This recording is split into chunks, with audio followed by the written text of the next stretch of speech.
khề toán đó nó trắng cái lại nhờ function dashboard pi ní dương ai eco này tăng bỏ món nè eco từ off bên tay off index dương ở toàn miền này off ra tiệt đây mà nè chẳng những bật trên sân máu hay dương sạm ran về mà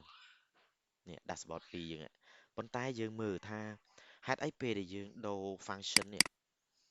dương đồ function bạn này ta dương đồ URL nè mấy bạn viên error đời xa ấy đời xa header hay là footer dương đại miền script nè nè header và footer đại miền script nèវាអត់បានចាប់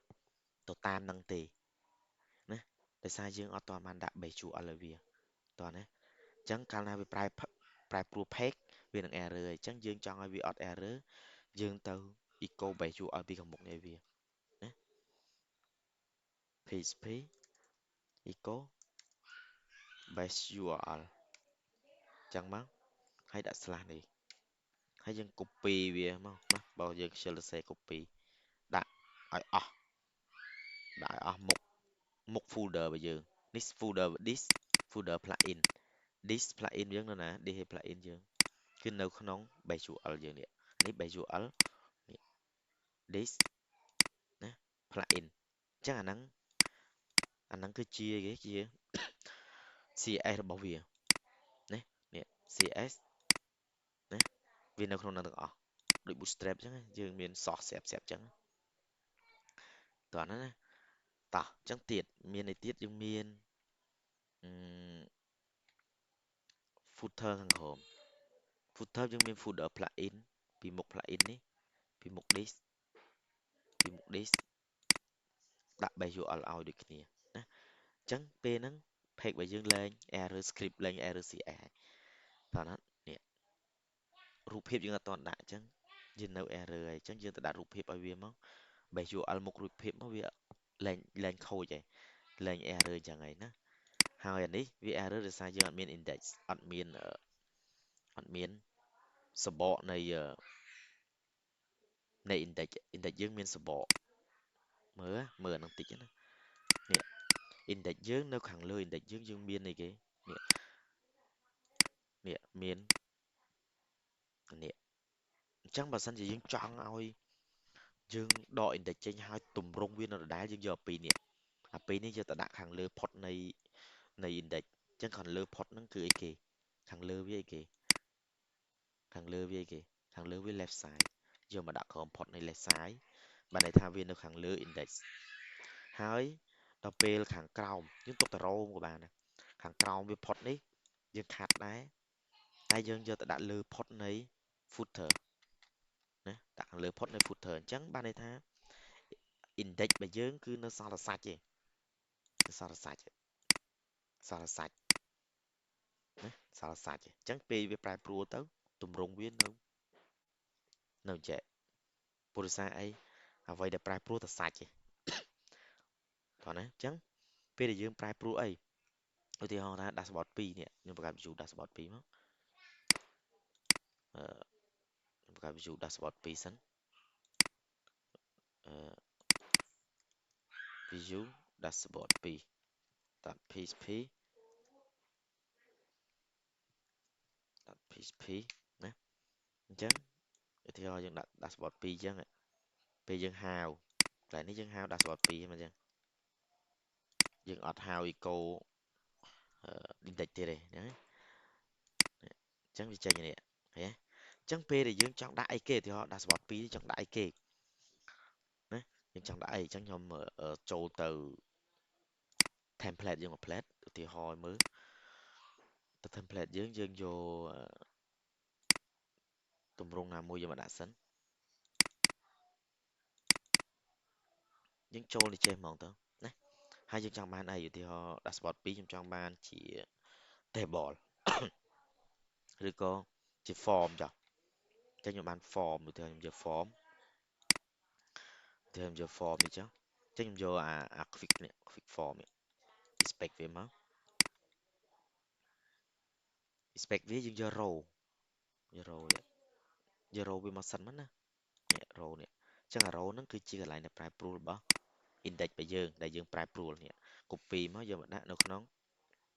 dashboard 2ណា ហើយយើងមក refresh វានេះឃើញទេចឹងវាចូលប្រឡោះហ្នឹងហ្មងអត់មានបាក់យើងទេឃើញអត់យើងយកតែ row មកគឺដឹងតែ content ហើយដឹងតែ content ដែលប្រែប្រួលហើយចាំយើងកាត់ទៀតទៅតោះណាចឹងយើងងាយស្រួលជាងយើងទុក index របស់យើងទាំងអីគេយើងមានបិទ container flu ID និង container នេះ content នេះហើយបើកបើវានៅនេះយើងទុកនៅនេះអញ្ចឹងយើងសល់តែសាច់នៅក្នុង index យើងកន្លែងប្រែប្រួល index dashboard នេះគឺសល់តែសាច់វាហ្មងណាសល់តែសាច់វាហ្មងដល់ពេលហើយយើងចង់កាត់យើងកាត់ទៀតមកអឺនេះ row វា12អញ្ចឹង6មកខូលនេះ6ឃើញអញ្ចឹងវាមាន2ខូលណា2ខូលលុបមកហើយក្នុងខូលទី1មានប្រមាណ row refresh មើលមកនេះមានប្រមាណ row ឃើញទេ1 2 3អញ្ចឹងយើងលុបទៀតមកនេះចូលមកមើលក្នុងហ្នឹងមកនេះវាមានប្រមាណកាតទី1កាត primary ណាកាតទី2កាត success កាតទី3កាត danger នេះណាកាត info យើងបើកកាតវាចឹងមកហើយចាំយើងលុបចង់លុបប៉ុន្មានកាតលុបទៅខ្ញុំទុកតែមួយសល់មួយណាចឹងមួយហ្នឹងយើងចង់ full យើងដាក់12វិញមកហ្នឹងបើយើងចង់ full ចឹងណាចឹងយើងចូលទៅ dashboard 1ចុចមករត់ main index ពេលយើងទៅ dashboard 2វារត់មក dashboard 2ណាចឹងវាលែង error ហើយ error តែរូបភាពឯងរូបភាពហ្នឹងបើយើងចង់អត់ឲ្យ error យើងចូលដាក់ value ឲ្យវាដែរណារូបភាពនៅណាឧទាហរណ៍បើសិនជារូបភាពនឹងនៅ flash size កន្លែងណារូបភាពយើងអាច expect raw ណាបើសិនជាពិបាកនេះរូបភាពអញ្ចឹងយើងដាក់ value ឲ្យវាមក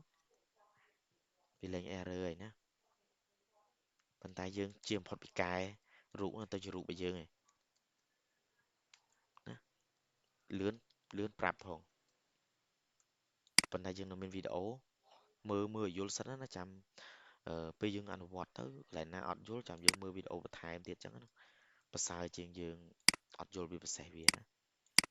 នេះ dashboard 2ចានេះរូបវានៅណា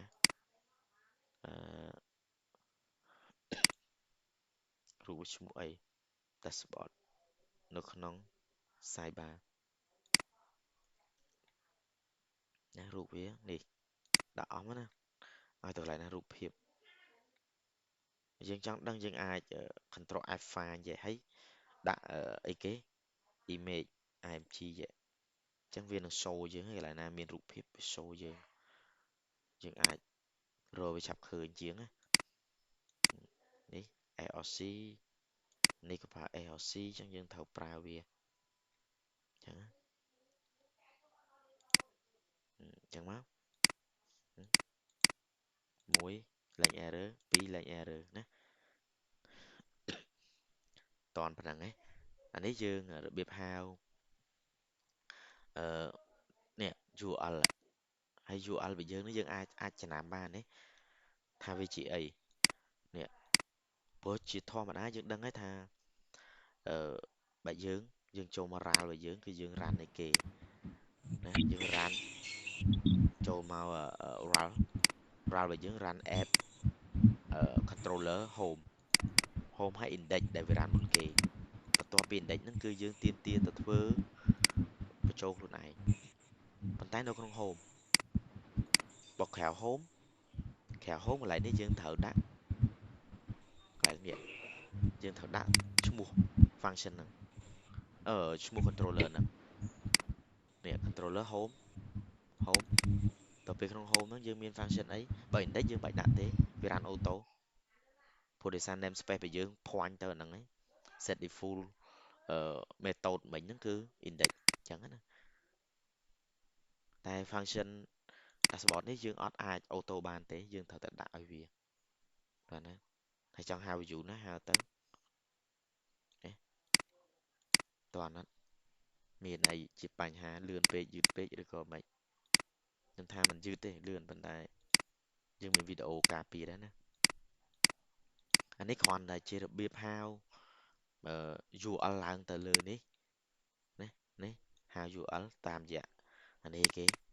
ឈ្មោះ controller នេះឈ្មោះ function ណាតើណាហើយយើងអាចចុចប្រែប្រួលវាបានណាហៅ view ណាយើងមើលចេះមកទីហើយយើងចង់ដឹងថានេះអា dashboard 2ហ្នឹងវា run view មួយណាក៏យើងត្រូវមើលតាមហ្នឹងហើយវានៅក្នុង home dashboard 2អញ្ចឹងយើងចូលទៅ home មក home dashboard 2អញ្ចឹង dashboard 2 run view អីខ្លះនេះណាអញ្ចឹងយើងអាចចូលកែបានបាក់ខេឬក៏